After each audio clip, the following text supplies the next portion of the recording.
تحتاجي مهارة احترافية لتحضيرها. مع كم مكون بسيط رح تعمل حلو شكله راقي وطعمه بيخطف القلوب. وصفة بتجمع بين قرمشة البقلاوة وحشوة كريمية بطعم الكاسترد مع لمسة الفواكه الفريش، يعني باختصار فخامة بطبقات.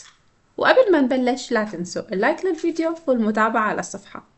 وأول شي عندي هون فراولة فريش مع توت فريش. بننضف الفراولة وبنقطعها لمكعبات صغيرة.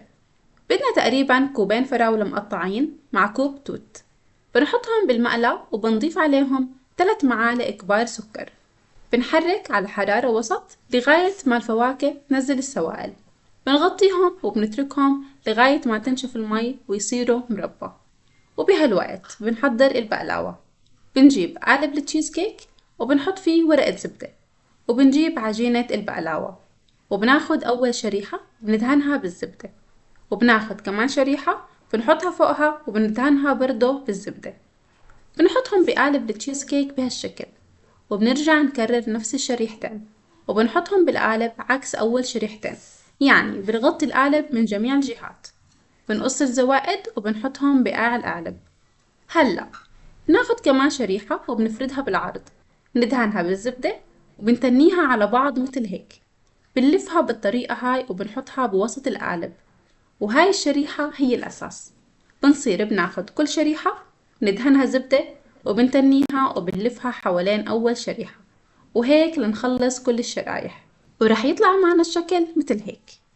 وبنشوف المربى بعد ما جهز، بنرفعه عن النار وبنضيفه فوق البقلاوة، وبنحاول ندخلهم بين شرايح البقلاوة المكشكشة. وبنجهز الخليط.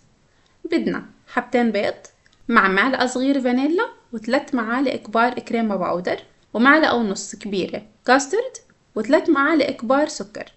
بنضيف عليهم كوب حليب وبنخلطهم بالويسك ليتجانسوا.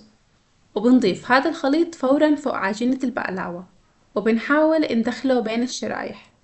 وبندخل القالب على فرن محمى من قبل على 190 درجة لمدة نص ساعة، وبنحمر الوجه 3 دقايق.